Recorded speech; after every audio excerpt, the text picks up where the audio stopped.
If you haven't heard about Anchor by Spotify, let me give you a rundown. Basically, it's the easiest way to make a podcast with everything you need all in one place. Here's how it works.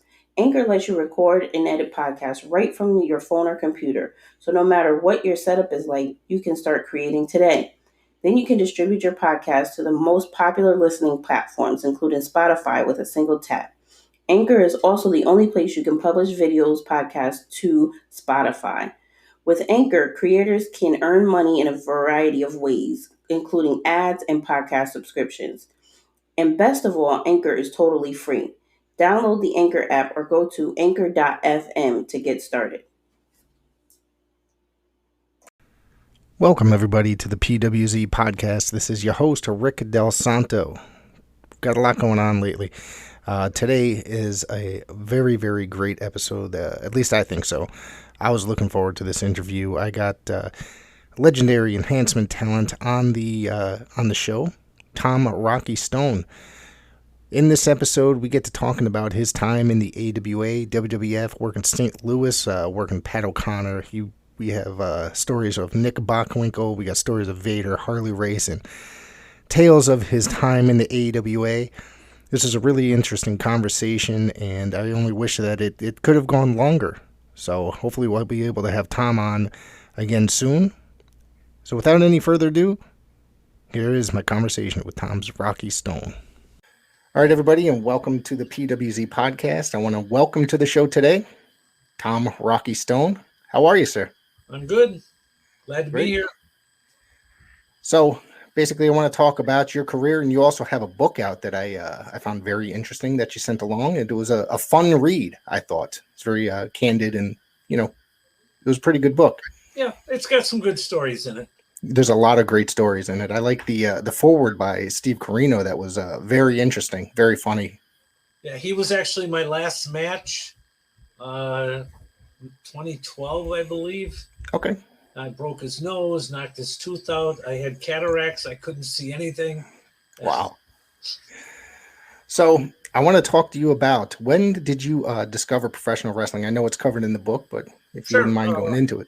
Well, I was in high school, and my dad became the ring announcer in Milwaukee, Green Bay, and Rockford for Dennis Hilgard and Vern Gagne.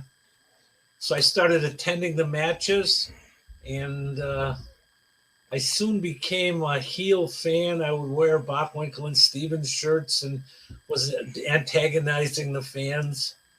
And then I met Frank Hill, who later became Jules Strongbow.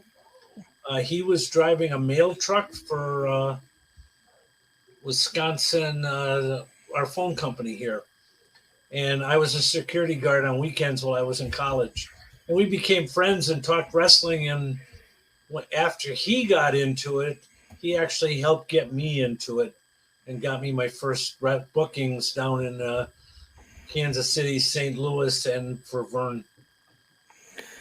One of the earliest matches I was able to find online, or find information on, was you and was it Herman Schaefer against Greg and Vern Gagne?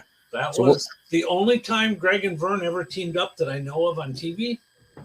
And that was my first time going to Minneapolis. What was it like being in the ring with Vern? Vern was always fine. He was okay. I had no idea what I was doing. At that point, I had a match with Gary Young and Dan Diamond in St. Louis. And they basically just beat the hell out of me. And then I wrestled Bruiser Brody. So then a couple weeks later, I went and did that one. And Wally couldn't tell Vern who I was because he didn't want Vern to know that my dad was his ring announcer. So that's why they changed my name to Tom Stone. You also wrestled under your real name in St. Louis, correct? St. Louis, Kansas City, and in Mid-South. Okay. So I've got questions about that and some of your opponents and such, going back to that as well. I have questions about, you wrestled in the Wrestling at the Chase, correct? For the National Wrestling Alliance. Correct. What was it like going over there? I got along good with Pat. The first time was very scary. Because like I said, Gary Young and Dan Diamond beat the hell out of me. And then I came back upstairs and I was as sore as I've ever been in my life. And Pat O'Connor said, "You're with Brody on the next tape." And I went over to Frank. This was before Frank had gallbladder surgery. So he was like 340 pounds, and he had a V shape to him, and he was huge. And he said, "Let me thank you now in case I can't thank you afterwards." Well, after you just got beat up by two little guys, that was not real assuring. He was actually fine. I became good friends with Frank and wrestled him 3 or 4 times. I heard outside of his character, like outside the ring, he was actually quite the quiet person and pleasant person to be around. Yeah, he seemed to be, but he beat up a lot of guys. I know a lot of guys had their nose broken, and one of my guys who wrestled is Rick Gantner on TV, and he became one of the Texas Hangmen in Puerto Rico, and later Bull Payne. Brody beat the hell out of him on Minneapolis TV. So you never knew what Frank was going to do, but I got along great with him. You took on, let's see here. Hang on 1 second. I just lost it. Oh, Bobo Brazil. There you go. Yeah, that was at the end of Bobo's career. They were still bringing him in for some St. Louis TV shots. That was easy. Yeah, nothing crazy. It says that you were you went in a 2 out of 3 falls match with him. Which was that? If I did, I don't remember it. Because I've noticed some of the matches when I was looking at that wrestling at the Chase in St. Louis that you had wrestled a couple matches that were listed as 2 out of 3 falls. Was that somewhat regular there? I don't remember that. No. Okay. So you took on Dick Murdoch. I don't remember that. No? No, I don't. I'm going by what I found online. So yeah, I don't remember that. I knew Dick, but I don't remember. And I could have. I mean, yeah. I wrestled so many other guys. I don't remember him in particular. Okay. It's understandable. You had a long career, though. So, I mean, that time period. Yeah. It was probably from 1978 until probably 98. So about 20 years. Yeah. One thing that I found interesting is that in July 19th, 1979, you took on Pat O'Connor, the legendary Pat O'Connor. So how was that meeting such a guy like that, former NWA world champion and such? Well, Pat he wrestled a completely different style. Mm-hmm. He had me put him in a front face lock, and he would suplex me and tell me to hold on. That was basically the whole match. He would suplex me, and then we'd roll over, and I'd still be in control. I did one thing before that. I did one of my first TV interviews there, and my interview, Pat wasn't at the tapings that day, and all I did was talk about him being an old man and having to end the career of an old man. Needless to say, that night when we got to the building in Kansas City, this was a week before I actually wrestled him. He tied me up in all kinds of knots in the dressing room.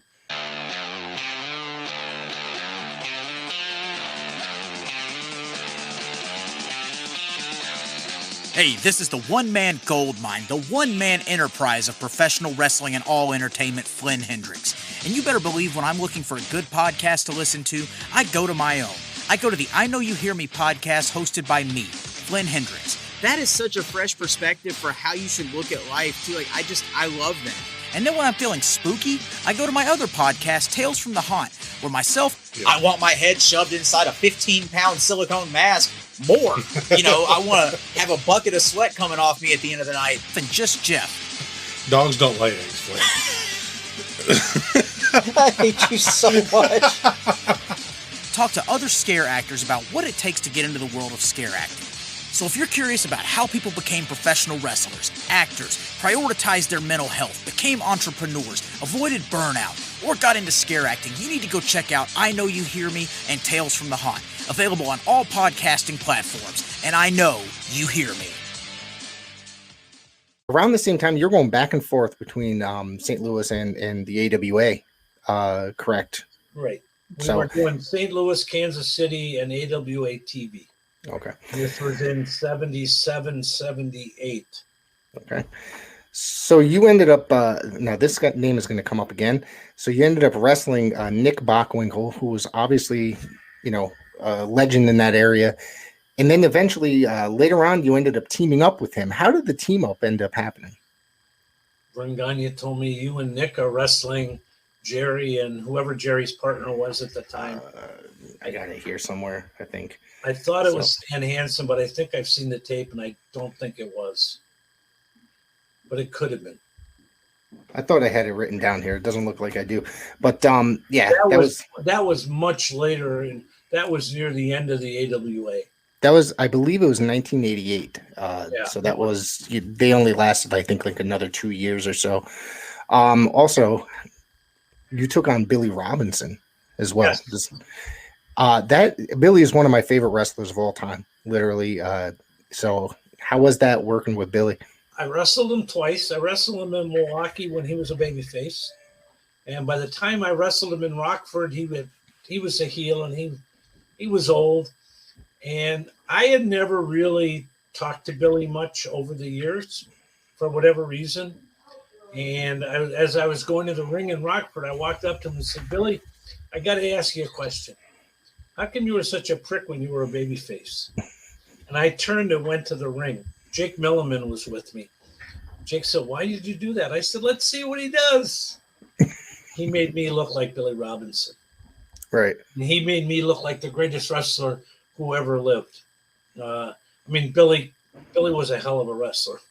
I mean, a lot of guys didn't like wrestling him. Ray Stevens didn't like working with him, but Nick did.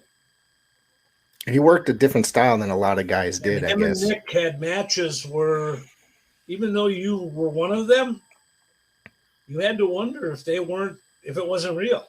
Right. I mean, they were so good. They were on a whole nother level. Yeah, absolutely. I remember some of his later stuff in Japan when he went back in, I think he went back in early 90s, and he wrestled Nick in Japan, which obviously both of them were a little bit older, but it's a fun match to watch if you can find it on YouTube. Yeah, well, Nick could still go when he was 65. Yeah. The only reason he retired is because Vince didn't want to put him under a hood. If they would let him put a mask on, he would have continued to work. I've never heard that story before. What's with that? Well, I heard that from Nick. Really? I was good friends with Nick, and in fact, he told me that he had already retired and he was in Vegas at the time. And I went out to Vegas and we had lunch together. And he said, yeah, I would have kept working if they would have put me under a hood. That's a very interesting story. I only remember him doing commentary there for a brief period on the televised house shows. He didn't last long. Yeah. Like a lot of guys. I think that Vince brought in a lot of guys and then he did whatever with them for a short. Even Ken Resnick was there for a brief period as well. At some point, he was just stealing guys to steal them. Yeah. It was. I think at that period, I think the AWA suffered the most out of a lot of the territories. Well, Watts took a big hit because he lost Dog and DiBiase and Orndorff and Jake Roberts. He lost a ton. So what was it like wrestling with Harley Race as well? St. Louis, Pat O'Connor used to always say before the matches, don't steal anyone's finish. Guys have spent a long time, building it up. And he was wrestling Ron McFarland. Okay. Well, there were probably, 20 guys in the dressing room. Harley used all 20 guys as finish on McFarland. And McFarland kicked out of every one of them. McFarland came back to the dressing room and got a standing ovation from the boys because he was definitely the toughest guy to ever walk. And Pat didn't say a word. He just kind of snickered. He growled. He kind of growled at Harley, but he didn't do anything. I mean, he didn't say nothing. And Harley came in with a big grin on his face because he had used everybody's finish in the whole room. But no, I've never wrestled Harley. That's interesting. Because I have an exact date and everything according to this site. So that's very bizarre. I'm sure you've had to have wrestled Rick Martel, correct? Yes. How was working with Rick? He was wildly popular at that time. I wrestled him when he first came into the AWA. I was like one of his first matches, and I always used to rib Rick that he had to put in 20 minutes, and guys like Barron only had to put in 6. But Rick was easy. Yeah. Now, I know you've met Michaels and Jannetty in the AWA. I've wrestled them in both WWF. Yeah. AWA. That's what I was going to say. I know I've seen you wrestle them in the AWA and the WWF. So how was those guys were pretty fun to watch at the time. Well, they were easy to work with. Yeah. And Sean was already becoming really good. Yeah. Because you could screw up with him and he could save what you did. He was just, you could see he was going to become what he became. The megastar that he ended up becoming. Yeah. All right. So hopefully this one's correct. Have you wrestled Vader, Leon White? Yes. Yeah. Wrestled him in Vegas. And he was real green. And I came out of the match with bloody lip, I was bleeding from everywhere. Wow. And unfortunately, in Vegas, we dressed in different dressing rooms, but I was a babyface in the next tape, so I had to go over to that dressing room. And being the idiot that I was, I got in his face and started bitching at him, and probably would have been killed if Jerry Blackwell hadn't stepped in between us. And then a week later, I ended up going to a show in, I think, Wausau, Wisconsin. And I got there, and Dennis Hilgard said, you and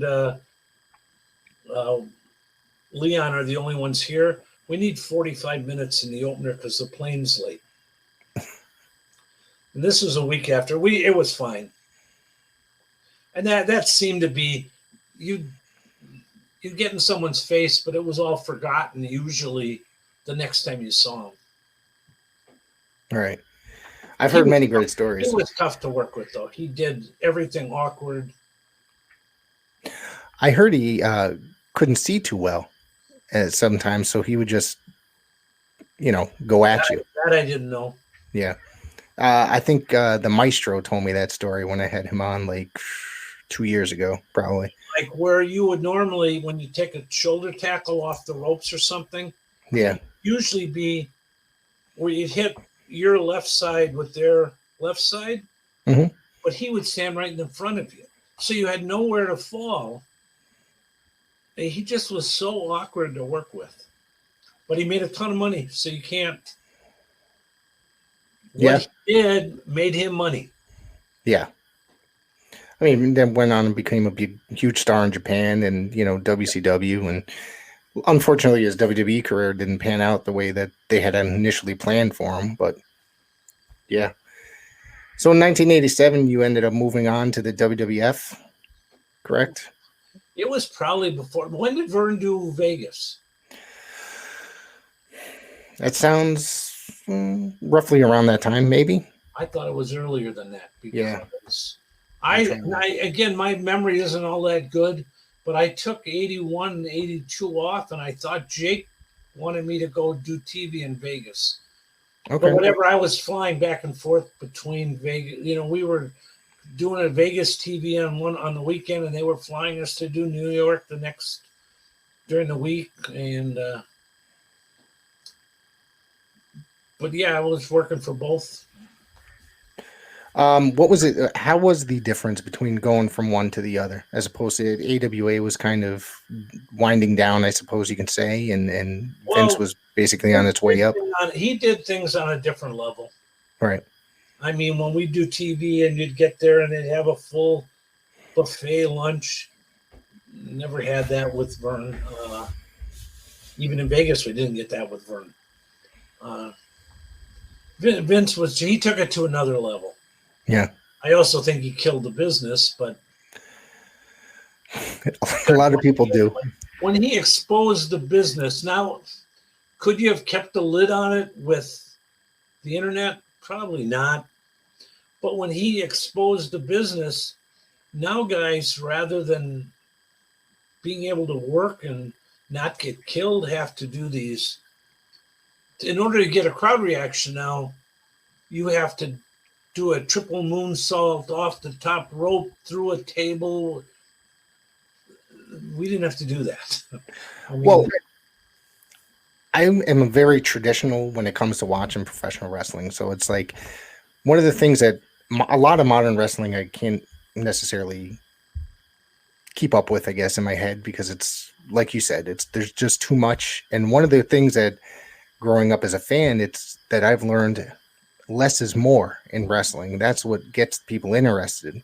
Right. Is Back in my day, when I was working with Buck Zumhoff, whose name probably shouldn't be said anymore, but I'd wear flowered trunks and warm ups, and we could get 8-9 minutes just trying to get my warm ups off, because I'd start to pull them down, and the fans would start catcalling, and Buck would start clapping, and I'd pull them back up, and we could be 8 to 10 minutes in, and that never have even. You can't do that today.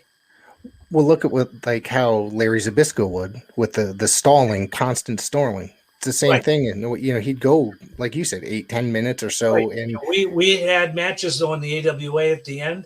Yeah, where Heenan was in a match, and I was in a match, and Larry was in a match, all three back to back to back, and we all did the same things. It's a good way to draw heat and get the people riled up. It's just that the fan base today, I don't think really could tolerate that. No, maybe they could though. Yeah, maybe they could if it was given to them and presented right.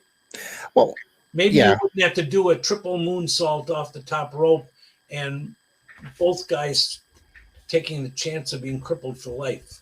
Yes, that's where what they did hurt. Because you had guys like Mick Foley who were willing to do almost anything to be the top guy. Right. Well, once he jumps off the top of the cage, now what's the next biggest thing? And you always have to top the guy before you. Right. And it's unfortunate that they, doing stunts like that, somebody has lost their lives. Say Owen Hart, you know what I mean, trying to do crazy stunts like that. And it just became a wildly different show. Right. They no longer cheer for Billy Robinson to kick the shit out of Nick Bockwinkel. They cheer for the next biggest move. They don't care who they have nothing invested in it. In our day, they wanted to see Bockwinkel and Stevens get their ass kicked. That's what they were there for.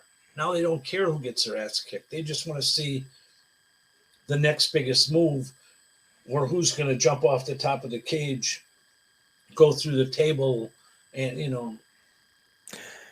storylines are definitely more short term as opposed to like long term. I don't think that I mean, like you said, if presented properly, that they could go on that way, but everything is week to week these days. Right. And not just that though, it's a whole different mindset in the ring, where today they lay the whole match out almost move for move in the dressing room. Right. And so they're going to do this. Well, when I was trained, I was told, find out what the fans want and give it to them. So if I took you to the ropes and I hit you, and you sold it, and they didn't move, I'd lock up with you and bring you back to the ropes and have you hit me. And that didn't work. Okay, let's try something else. And we'd fish for what the fans wanted to see. That's what we give them. I go to shows today, and you'll see the kid will be clapping, and the fans will be clapping with him, and he'll stop in the middle because it's time to do their next tie spot. But if the fans are buying, they're with you, why would you stop? Right. And there's all sorts of things involved these days. There's ladders, there's chairs, there's all sorts of jumping off of what is highest in the building. Yeah. That's another thing. I'm sure you've seen YouTube videos where a guy will climb up in a high school gym in front of 40 people. He'll climb to the top of the ladder. He'll be 25 feet above a guy laying on a table, and he'll come flying off, and he'll miss the table. Yeah. And you got to wonder, what's that all for? I mean, because you're just going to walk away with when I saw that one, I said, if he had asked me to do that, I guarantee you I wouldn't have been on the table. Yeah. Why? I just don't get that. Why you would put yourself in harm's way. When I first started, Ray Stevens told me, he says, my body is a fine piece of bone china, and so is yours. You give me yours, I'll give you mine. Give it back to me the same way I give it to you. That's how I was taught. Yeah, and then some of these guys are unable to walk out of there or can barely walk out of the arenas or what have you. And I mean, I'm crippled up enough. I have a hard enough time walking, not crippled. I can walk, but I can't run anymore. Right. 70 years old. So, but I don't know why you want to cripple yourself. I don't get it. So you still watch professional wrestling today? Nope. No? Nope. I'll watch YouTube of some of the old shit. Yeah. I like the old shit. Yeah. The funny part is I go back and watch more old stuff myself than I do current stuff. Anytime I try watching, Monday Night Raw or what have you, I know in the first 10 to 15 minutes whether I'm going to continue with the show or not. Usually. I probably quit watching wrestling in 1995, even though I was still working. Yeah. My kid was now playing baseball and I was going to his games. I'd go to the show for Vince and I didn't even know, I'd never seen the guy wrestling that I was about to wrestle. Right. And it wasn't like when I was growing up, I knew Nick and I knew Ray and I knew Billy Robinson and I knew what they did or Greg Gagne. But by the time I was working for Vince, I wasn't watching it on TV anymore. Luckily, I knew most of the guys from either AWA or from Mid-South. Right. And the other guys, well, do the best you can. Yeah. So when you were over in WWF, now you ended up meeting, I'm going to go down a couple names for matches and such. You, hold on one second. You took on Rick Martel again as part of the Can-Am connection with him and Tom Zink. It's possible. I don't remember. Possible. Okay. All right. What was it like meeting with the Hart Foundation? I thought Owen was a terrific guy. Yeah. I thought Brett was a knob. Really? Yes. He almost broke my neck with a pile driver, so I have no respect for him because I hear him whine about Goldberg and him coming on and saying, well, I never hurt anyone. That's crap. Wow. He didn't care about the jobbers. And I will cut him a little slack because if I was working with someone I don't know, I'm less likely to do something, and he didn't know me. So it wasn't like, I could work with Jake or Ted or Kurt Hennig or those guys. I could work with them because they knew me. They trusted me. Brett didn't know me, but I still thought he was a knob. It's interesting. I've never heard anything like that about him. I mean, I've heard people complain about his whining, but never anything negative about his in-ring. He was a terrific worker. Yeah, it's just his attitude. But he didn't have to hurt me. Yeah. And he could have broke my neck. Yeah. So when I hear him whine, I like him less now than I did then. Wow. And I will say one night we were in Chicago and he did give my kid sunglasses and stuff. So, I just didn't like the fact that I thought he tried to hurt me. Let's see.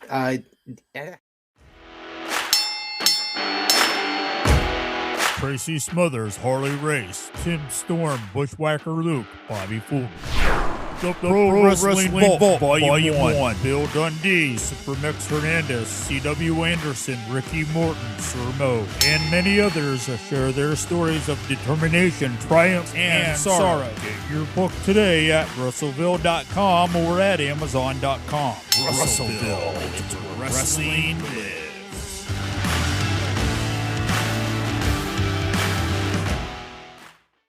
Let's see. At a house show in Wisconsin, you ended up wrestling. Hopefully this one's correct, but Jake the Milkman Milliman. at a WWF house show. I have that here. I wrestled Jake a lot of times, but I don't remember ever working for No? New York. No? Yeah, that's what I know that he had a brief stint there, I think late 80s maybe. Yeah, He he's left. not going there because he worked a full-time job and was so much on his job he didn't want to take 2 days off during the middle of the week Right. to go. But we wrestled a lot, like for Vern. I don't remember ever. Yeah. And I see that he's actually still wrestling today. No, he's not. No? He's pretty sick. I just saw him. He's got a little bit of cancer that he's supposed to get cut out of him. It's not terrible, but he had to get a liver transplant and I think a kidney transplant, and he only got him because he was like a day away from no longer being with us, and they gave him someone who had hepatitis. They gave him, and he's looking pretty good. I just saw him a week ago. Nope. I was just over his house. We were like traveling companions over the years. What about working with Ron Garvin? Ronnie Garvin, I wrestled him in one time. I wrestled him in Sioux Falls, South Dakota. South Dakota. And he was simple. Yeah. I mean, I started the match. I took him to the ropes and chopped him as hard as I could, and he led me. In fact, Brooklyn Brawler was mad that night because he said he doesn't let anyone do that. Yeah, they must say something there. But yeah. Have you ever worked with Steve Lombardi? No. No. In fact, at Sioux Falls, I had lunch with him. Yeah. We had lunch at the hotel together, and then Owen came up and had lunch with us. But I've never worked with him. No. Did you work WCW? Nope. No. All right. Nope. Never had the opportunity, or it was just never wanted to. Okay. At the time it was WCW, I was kind of winding down, but I was still working for Vince. Right. So, and at that point, when they became WCW, the job guys are pretty much being they were weaned out. They weren't using them anymore. Yeah. They were using WCW was using guys like Tough Tom and Mean Mike, and also the Texas Hangman. They did a couple different gimmicks, and they were under contract, and they would just go to do TVs, basically. Yeah. Did you have a hand in training the Hangman? Is that correct? Yeah, I trained both of them. And they ended up working the AWA for a while, if it's the same team, right? AWA, they had a nice run in Puerto Rico. Yep. Now, there were 3 or 4 different hangmen. Okay. Mike was always one of them, Mike Richards. And then Frank Veazey, who later became Bull Payne. He kind of dropped out after some of that. And then Tough Tom became one of the hangmen. And I know there was a trip to Japan where one of the local guys from Milwaukee, I don't remember what name he used to wrestle under, Steve Butler. Okay. Went to Japan as one of the hangmen. And I thought they were. Those are all guys I had a hand in training. I thought they were one of the more interesting teams in the latter days of the AWA, because there really wasn't a lot going on there as far as talent. Everybody's pretty much cherry picked out. I mean, I know Nikita Koloff came in probably in the last year. Tully Blanchard came in. It was real awkward. It didn't last long though. Yeah. I know Harley came in for a match or two. I think he was supposed to wrestle Zbyszko. I don't know if that ever actually happened or not. I mean, Tommy Rich came in. Yeah. The Rock and Roll Express came in, but they were all in for such a short time. Yeah. And they weren't running that many towns at that time. It was kind of the line. It got to the point where they were doing empty studios with no fans. They were for like a they were trying to just do something different. Yeah. than everyone else, and it didn't work. Did you ever work with Jerry Lynn in there in the AWA in his early part of his career? Jerry Lawler? Jerry Lynn? No. No. I mean, I could have had a match with him. Yeah. I don't remember. I think he was basically a job guy at that time period. For the most part, he wasn't doing much. I think that was like the first year of his career. I could have had matches with him. I don't know. Yeah. So what are you up to today, sir? I go to the dog park a lot. I have a Siberian Husky. I'm retired. Yeah. So do you still training guys or no? No. No. You do have a book out. Would you like to tell us about that? Well, the book is called Professional Wrestling, the Theater of the Absurd. It's just road stories. I don't know if anyone can see that. Yep. It's on Amazon. It's also a Kindle book. I think you can pick it up for $6 on Kindle. But it's road stories from back in the day. And it covers when I was jobbing. It covers when I was in Kansas City. Covers when we were in Mid-South. Anyone's interested in what was going on behind the scenes, probably enjoy it. It's a short read. It's not. I find that I did read it, and I appreciate you sending me a digital copy of the book. It's there's some really, really good stories in there. There's some stories that are kind of comical as well. I guess guys being guys. So, and I enjoyed it. So I urge anybody that is interested in a good wrestling book to go check that out. So, is there anything you'd like to wrap it up with? Not really. No. I mean, I kind of said my piece on today's wrestling. Yeah. You don't even try, do you ever try watching the current National Wrestling Alliance product at all? Have you ever seen it or come across it? Yeah, I have actually. I've seen the Corino kid. And, what's his name? His kid from the Rock and Roll Express. Oh, Kerry Morton. Yeah. Yeah, I've seen them. They're trying to do it a little more real, I guess. I don't know if you can put the cat back in I don't think you can put the cat back in the bag. It's out. It's done. It's hard when, like I said, we could do a suplex. Then it became a superplex, and then the next was a superplex off the cage. Now it's going to climb outside the building and climb under the roof, and there's eventually no place left to go. It's funny that you said that, because it's like I actually tuned on Monday Night Raw the other night, which is today's Tuesday that we're recording this, and I've noticed it's a lot trying to watch modern wrestling. It's like a lot of fans just sitting on their hands watching when there's just nothing happening. You know what I mean? Whereas probably someone like yourself or myself are somewhat enjoying it, but the crowd's not. They don't know what to do while there's the actual wrestling portion of the show. That's because they don't love or hate anybody. Right. They don't have anything invested. Yeah. If they like you and they hate me, we don't have to do a whole hell of a lot.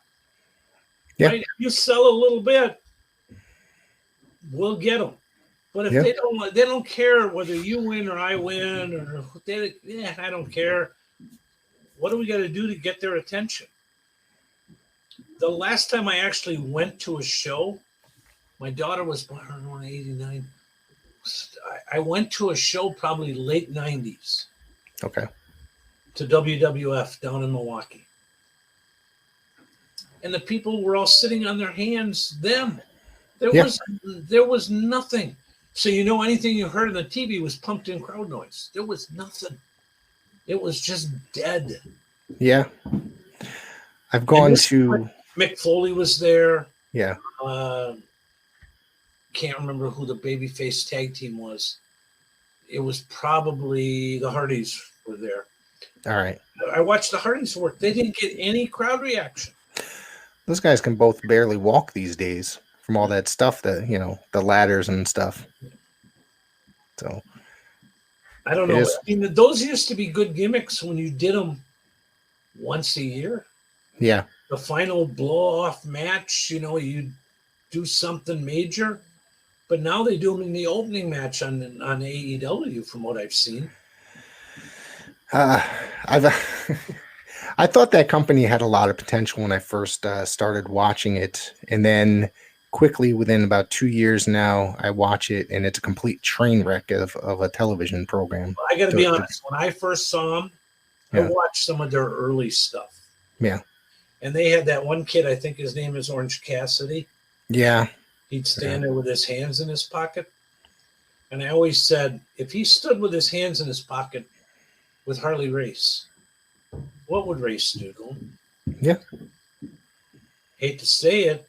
I don't know what I could do to him. But if he had done a match with me and put his hands in his pocket, I would have kicked the shit out of him. I wouldn't put up with it.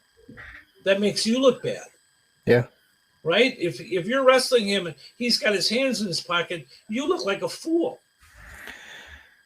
The worst part is the fans eat that up. That's that dumb gimmick. And that's why he's signed. There's like on the indies, he became like this cult, this cult wrestler, this following. He had this cult following, and then people were eating it up left and right. And I always thought it was completely ridiculous. I never enjoyed it at all. I don't get it. I would have beat the hell out of him. Yeah. And then the only thing I think personally, good thing that they have going over there is MJF. I think he's, plays a very good heel. I don't know who that is. Yeah. No, that's okay. That's okay. That's okay. Yeah. He's just, he plays the character inside and outside of television. He's not, he doesn't go there and then he's a completely different person outside the ring kind of thing. You run into him. He's kind of like Randy Savage. Yeah, he's still the same person. He lived his gimmick. Yes, exactly. So, and I've seen him at, online. I've seen autograph signings. He's still in character and tends to do signings and make fun of the fans or write expletives on their 8x10s and such. So, it's a good gimmick, I think. Yeah, it's really the only reason I continue to tune in to that program. Yeah, I'm waiting for roller derby to come back. I heard that was supposed to be a thing at some point. It wasn't who was part of that? It wasn't Ken Resnick, was it? Or was it I don't know. No. I know there was some. Oh wait, that was David McLean from he ran the women's promotion there. Oh, I don't know. Well, no. All right. Is there anything else you want to throw out there? No, sir. No, sir. I want to thank you so much for doing this. For doing this with me and coming on. And that there was my conversation with Tom Rocky Stone. I really enjoyed watching him while I was growing up working in the AWA and WWF. Very talented guy. Was very good at putting people over in his job, I should say. So thank you, and I hope to have him back on again. If you guys get a chance, I'd suggest going to pick up his book. It's a very good read. It's very fun. So if anybody is in the New Haven, Connecticut area, come and check out Paradise Alley Pro Wrestling this Friday night. The King of Paradise tournament continues. So if anybody's interested, you guys got to come down. Tickets only $10. You're going to see The Cure, Lucas Chase, Showtime, Marcel Williams, and all the stars of Paradise Alley Pro Wrestling. That's 662 Coe Avenue, East Haven, Connecticut. So next week's show, we're going to have a very good one. Former IWCCW talent Al Farhat, also known as White Cloud, of the Sioux War Party, is going to be here. I suggest you guys tune in because that is going to be a very, very fun conversation, and we've got a lot of good surprises as far as guests coming up. So without any further ado, please check us out on all social media. Okay, Facebook, Instagram, Twitter, all that. And I want to say thank you to everybody for tuning in.